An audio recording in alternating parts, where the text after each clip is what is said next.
မိုးဟန်မင်းတို့မိုက်တဲ့ကောင်ပဲကွာဒီတော့ပတ်စံနေအများကြီးကိုမင်းမို့ဂိမ်းဆော့ပေးလိုက်ရတယ်လို့ကွာဘာအများကြီးလဲပတ်စံလေး10သိန်းသေးပါကွာ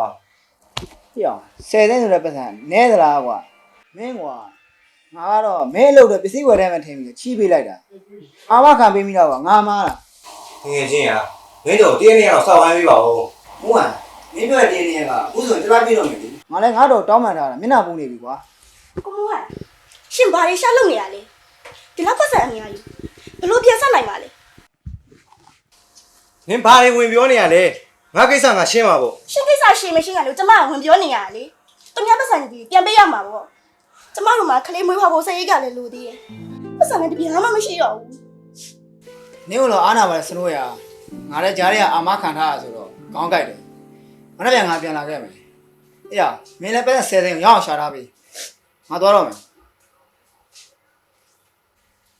ကဲဘာလို့ကြမလဲပတ်စံစားတွေမမသွားရှာရမှာလဲဟာအာယုံနောက်နေရပဲငါလုံနေသေးတော့မယ်တက်ပြစ်လိုက်လေတက်ပြစ်လိုက်ပါတိတ်ချင်လို့လက်ထပ်ပြရစီဆိုအငဲပြောရှောင်ထားမယ်ဆိုခုတော့တင်လောက်မုန်းနေပြီလားတက်ပြစ်လိုက်ပါတက်ပြစ်လိုက်လေ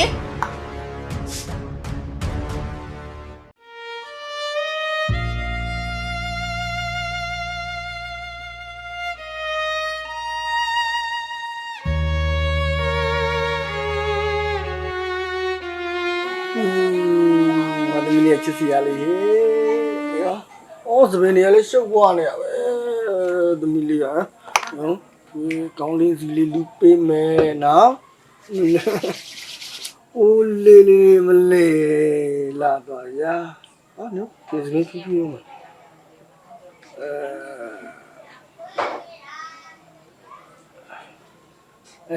လာတော့ဟုတ်ပါဒီရောဖေး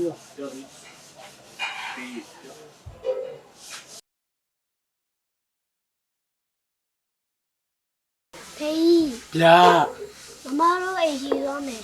ဟောသမီးမိုက်လွမ်းနေရလားဒါဆိုရင်သမီးလေးကိုမမကြီးကိုမနေ့ကဖေးလိုက်ပို့မယ်နော်ဟုတ်ကဲ့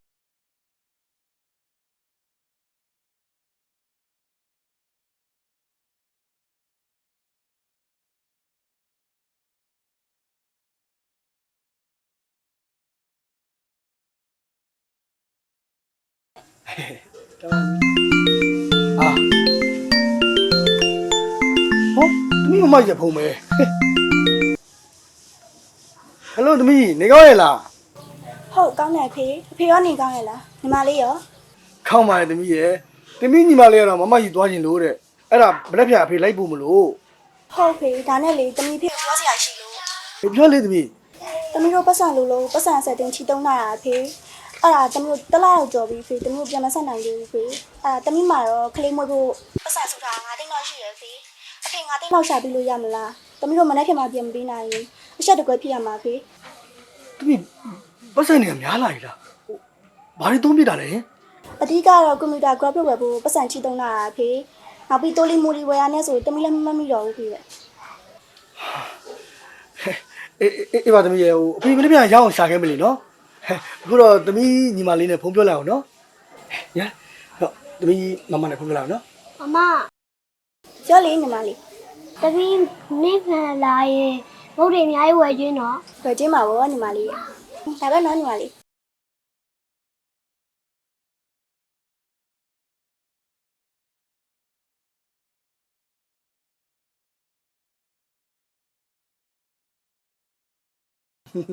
အဲ့ဒါတော့မယ်နော်ကိုရောက်ရင်မမကိုဘာတွေဝယ်ကြိုးခိုင်းမှသမီးရပါမဟာပါမုန်နေโอเคဗျာโอเคဗျာဟေး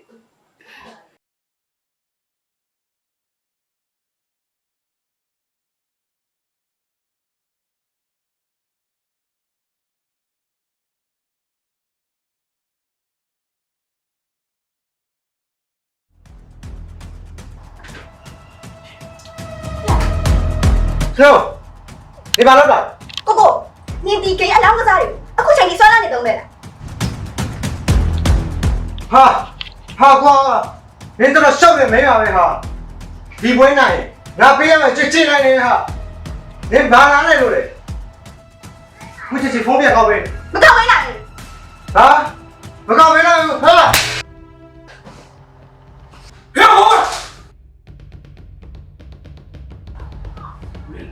ဟိုဦးလေးလည်းမဆိုင်တာလေးစမ်းပါဗျာ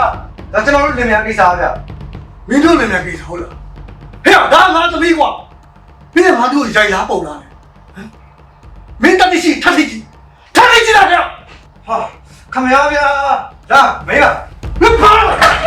စိတ်ရှော့ပါဦးဖေရဲ့အဖေတော့ပါ မင်းတတိခေါင်းနဲ့ဝင်ပြေးကြတယ်နော် စိတ်ရှော့ပါဦး ငါသမီးလေးပါမယ်တော့မင်းမတတိလို့ပုံလားရ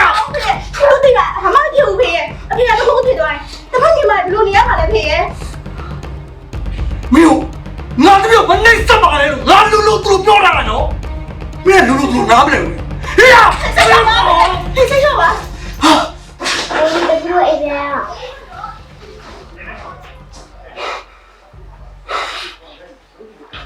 ဘာလို့ဖြစ်ပြအောင်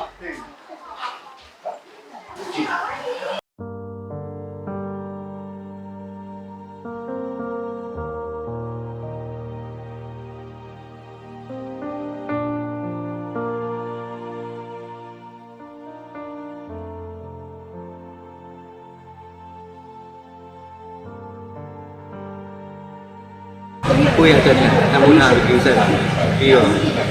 စနိုးရဲ့ဟောဒီတဲ့တိုင်းရဲ့အမှုတက်တော့ every time never spend ဖြစ်ရအောင်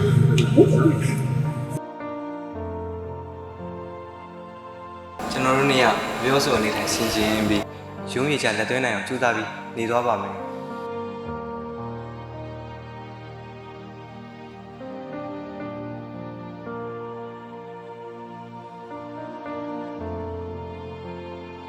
ဟိုကမင်းတို့မိုက်တဲ့ကောင်တော့ဒီတော့ပတ်စံနေအများကြီးမင်းမို့ဘင်းဆွဲပေးလိုက်ရတယ်လို့ ဘာအများကြီးလဲပတ်စံလေး10သိန်းသေးပါကွာ ကျမတို့မှာကလေးမွေးခေါ်ပေါ်ဆယ်ရိတ်ကလည်းပတ်စံနဲ့တပြင်းမှမရှိတော့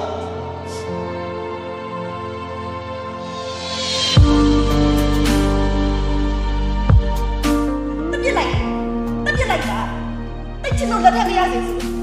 အငြင်းပြောရှောင်ထားမယ်ဆိုခုတော့တင်တော့မုန်းနေပြီလားတပြင်းလိုက်ရင်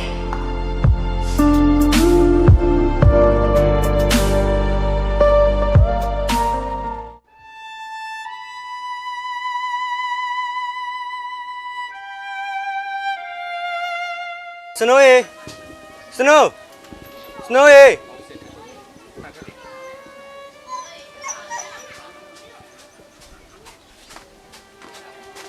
ကိုမဟန်ရှင်အရှက်မရှိဘူးလားအဲ့ရှက်မှာတကြောကြောနဲ့ ငါဘာကိုရှက်ရမှာလဲစနိုးကုန်းကိုပြန်လိုက်ခဲ့ပါကွာနော်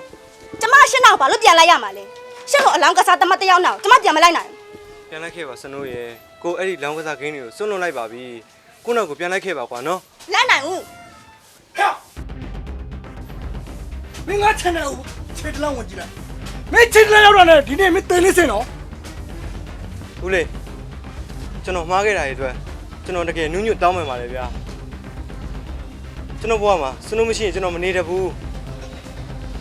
နောက်ပြီးစနိုးစီမှာလဲကျွန်တော်ရဲ့ရင်သွေးလေးရှိနေပြီလေဗျာကျွန်တော်ခွင့်လို့ပါနော် ဟဲ့မင်းသွားတော့မင်းသိတယ်လို့လားဟဲ့မထွက်သွားဟဲ့မထွက်သွားလို့ ကိုမဟန်ရှက်တော့ပါတော့ကျမလူကြီးနဲ့တိုင်လိုက်မှာနော်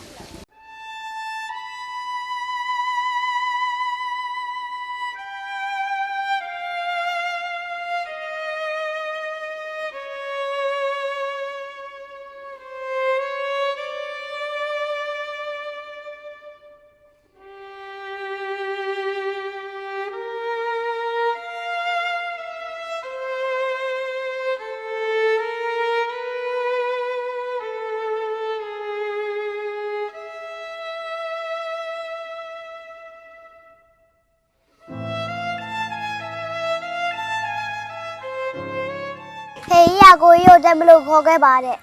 ဗျာတကယ်လား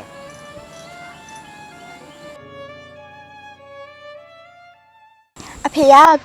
ကိုမိုင်ကိုပြန်ပြင်ဆင်ဖို့အချိန်တစ်ခုပေးမယ်တဲ့ ဟုတ်လားဝမ်းသာလိုက်တော့စနိုးရေ ဒါတော့နော်စနိုးကလေးမွေးပြီးတဲ့အထိအဖေငစီအောင်မှာပဲအရန်လိုက်မှာတမလီထီနေရမှာရယ်နော် ဗျာ